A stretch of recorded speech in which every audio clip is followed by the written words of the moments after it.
आता पुणे नागरिकांवर फक्त ट्रॅफिक पोलीसचं नाही तर एआयचं पण लक्ष, तर काय आहे नेमकं हे तंत्रज्ञान आपण जाणून घेऊया मनोज पाटील यांच्याकडून. तर सर तुम्ही एक्सप्लेन करू शकता की काय आहे हे आणि नागरिकांना कसं हेल्पफुल होणार आहे? याच्यामध्ये कॅमेराज आपण काही बसवलेत. फर्ग्युसन कॉलेज रोडचा साधारण 120 मीटरचा पॅच आपण आयडेंटिफाय केला आहे. या पॅचमध्ये जेवढ्या गाड्या डबल पार्क करतात, रॉंग पार्किंग करतात किंवा उलट्या दिशेने येतात त्या सगळ्यांचे नंबर ॲटोमॅटिकली पिक करतात. ते रॉंग पार्किंग आणि विरुद्ध दिशेने जाणारं जसे हे वाहन आहे याच्यामध्ये अवघड नाही आहे की ते वाहन जाताना दिसतं लगेच क्लिक होतं, परंतु एक स्टॉपिंग टाईम जो असतो साधारण 180 सेकंदाचा दिला जातो नियमाप्रमाणे.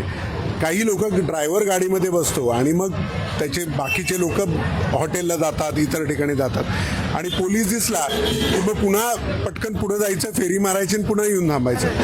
तर या सिस्टीममध्ये तुम्हाला आता 180 सेकंदच्या पुढे थांबता नाही येणार. तुम्ही थांबला तर तुमचं चलान इश्यू होईल, तुमचं टाईम येईल, लोकेशन येईल आणि तुमचा फोटो व्हिडिओ हे सुद्धा त्याच्यामध्ये येणार आहे. सो आता तुमच्यावरती AI कॅमेऱ्याची नजर असणार आहे.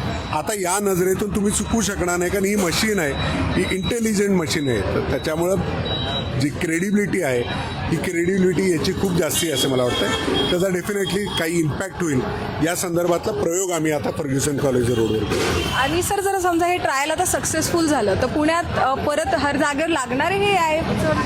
नाही, ही ट्रायल सक्सेसफुल झाल्यावर याच्या संदर्भातला जो प्रस्ताव आहे तो आम्ही शासनाला पाठवू. निश्चितच शासनसुद्धा खूप पॉझिटिव्ह आहे, कारण याच्यामध्ये ह्युमन रिसोर्सेस वाचतात, क्रेडिबिलिटी वाढते आणि मग रस्त्यावरची सुरक्षितता आणि रस्त्याची कॅरेज विड्थ ही पूर्णपणे वापराला नागरिकांना मिळते.